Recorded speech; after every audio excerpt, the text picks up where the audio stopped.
Esta historia que voy a contarles le ocurrió a un familiar muy cercano. Por protección no diré su nombre ni el lugar en el que ocurrieron los hechos, pero les aseguro que hubo cosas que vi con mis propios ojos y que hasta el día de hoy aparecen en mis peores sueños. Mi primo había tenido algunas complicaciones de salud, por este motivo decidí ir a pasar una temporada con él, ya que en aquel entonces yo me encontraba sin trabajo y además sus padres habían muerto hacía un par de años. Él me contó que desde hacía un tiempo había perdido el apetito y sufría constantemente de dolores en el estómago.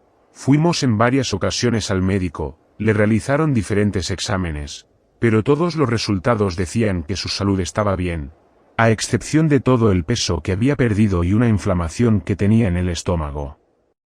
Después empezó a tener pesadillas extrañas sobre una niña que no tenía rostro. En sus sueños escuchaba gritos y sentía que alguien lo perseguía. A veces despertaba con morados o aruñazos en su cuerpo. Nunca he creído en fantasmas ni en brujería, pero me preocupaba la salud de mi primo y quería ayudarlo. Durante el tiempo que estuve en su casa me quedaba en una habitación que estaba junto a la de él. No tenía puerta, así que en las noches podía escucharlo murmurar entre sueños y a veces me despertaba cuando en medio de una pesadilla él empezaba a mover las piernas como si estuviera luchando con algún ser invisible. Una noche escuchamos golpecitos en la ventana de la habitación de mi primo. Me quedé helado porque el departamento quedaba en un tercer piso y no había forma de que a esa hora de la noche hubiese alguien que alcanzara esa ventana. Luego escuchamos unas risas muy suaves como de una niña pequeña hasta que de golpe el ruido paró. En ese momento mi primo me preguntó si había escuchado. Supongo que quería confirmar que no había sido solo su imaginación. Por supuesto que le dije que sí. Durante esa semana continuamos escuchando los golpes en las noches.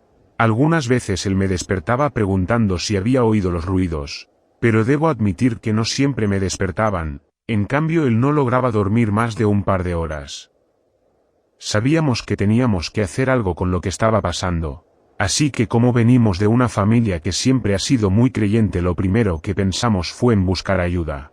En la iglesia, allí un padre nos recibió, le contamos toda la historia de mi primo, los ruidos que escuchaba en la noche, su estado de salud y sus pesadillas. Entonces le aconsejó hacer una oración, regar agua bendita en su departamento y beberla.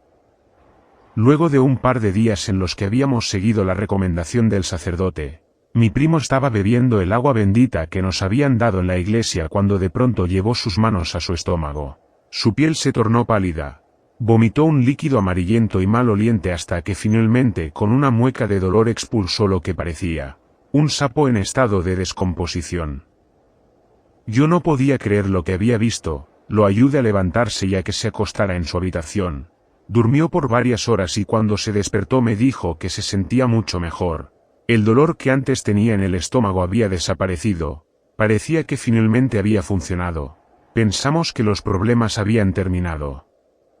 Al día siguiente me enteré que mi primo estaba saliendo desde hacía algunos meses con alguien. Yo no la conocía y la verdad se me hacía muy extraño que no hubiese estado presente durante este tiempo en él, que él había estado tan mal. Luego supe que era una mujer casada y por esa razón tenían largas temporadas en las que no se podían hablar. Ella era una mujer muy supersticiosa.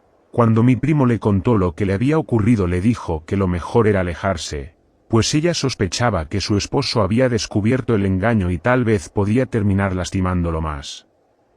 En ese momento pensé que era muy probable que esa relación tuviera algo que ver con lo que había pasado y recuerdo haber pensado que ahora que se habían alejado todo volvería a la normalidad. Pero entonces los ruidos y las pesadillas que atormentaban a mi primo durante las noches continuaron aún con más intensidad. Un día me dijo que le habían recomendado a una persona que podía ayudarlo. Estaba tan desesperado que contactó a un experto, un brujo, porque ya no tenía ninguna duda de que había sido víctima de alguna especie de magia negra y la verdad es que en ese momento yo también estaba seguro de eso. Fuimos al lugar que le habían recomendado a mi primo. Allí nos reunimos con un hombre viejo que dijo estar dispuesto a ayudarlo. Después de escuchar toda la historia nos confesó que esto era más común de lo que la gente pensaba. Había muchas personas dispuestas a ofrecer servicios de brujería y magia negra en la región. Muchos buscan venganza o a veces lo hacen simplemente por envidia. Le recomendó no ahondar mucho más en quién había sido, lo importante ahora era liberarlo de esa maldición. Sospechaba que lo que le estaba pasando era causado por un embrujo que se realiza mediante un entierro, en el cual se realiza una especie de atado con cosas personales de la persona a la que se quiere afectar. Él sabía que el lugar más común para realizar esto era el cementerio, así que nos dijo que debíamos ir esa misma noche. En la noche nos vimos como habíamos acordado. El viejo llevaba una especie de amuleto en sus manos, caminaba, se detenía y lo extendía de vez en cuando, mientras pronunciaba unas palabras, unos rezos en una lengua que no pude distinguir. Al parecer tenía el don de percibir presencias y lugares donde había brujería. Nos dijo que en ese cementerio se sentían demasiadas energías malignas. Habían hecho muchos rezos y rituales oscuros allí. Seguimos al viejo por entre las tumbas. No sé exactamente cuánto tiempo estuvimos caminando, pero yo sentí que pasaron horas hasta que se detuvo frente a una lápida. Nos dijo que ese era el lugar y empezó a remover la tierra de la tumba. En ese momento leí la lápida y me di cuenta que pertenecía a una niña de tan solo 6 años. No entendía si el viejo planeaba acabar hasta desenterrar a la niña y no podía evitar la sensación de que estábamos haciendo algo imperdonable, sin mencionar que estaba seguro de que tardaría horas en llegar hasta donde estaba enterrado el ataúd, pero tampoco me sentía dispuesto a ayudarle a acabar. Miré a mi primo y noté que estaba pálido. No pude descifrar si estaba aterrado o si estaba pensando lo mismo que yo. En ese momento pensé en irme, en renunciar a ayudarlo, pero entonces el viejo se detuvo. Con cuidado agarró algo que estaba entre la tierra. Era algo que estaba envuelto con un pedazo de tela y atado con una cuerda áspera. Antes de abrirlo nos pidió que rezáramos en silencio, mientras él hacía sus propios rezos y destapaba lo que había al interior de aquella tela. Al abrirla pudimos ver que la tela era en realidad una playera vieja. Adentro tenía lo que parecían pequeños mechones de pelo, una foto de mi primo medio quemada, tierra y pedazos de algo que no pude distinguir porque también estaban quemados. Además las cosas tenían un olor extraño, como a cañería, y parecían cubiertas con una especie de líquido viscoso de color café. Mi primo reconoció la playera, era suya.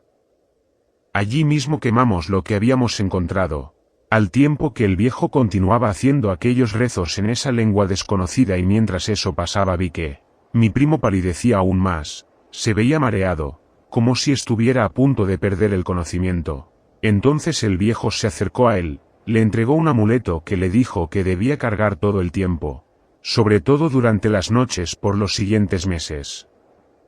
Cuando salimos del cementerio el viejo nos explicó que los ruidos que escuchábamos de noche, las risas y los llantos que no dejaban dormir a mi primo provenían del espíritu de la niña de la tumba en la que habíamos encontrado las cosas que quemamos.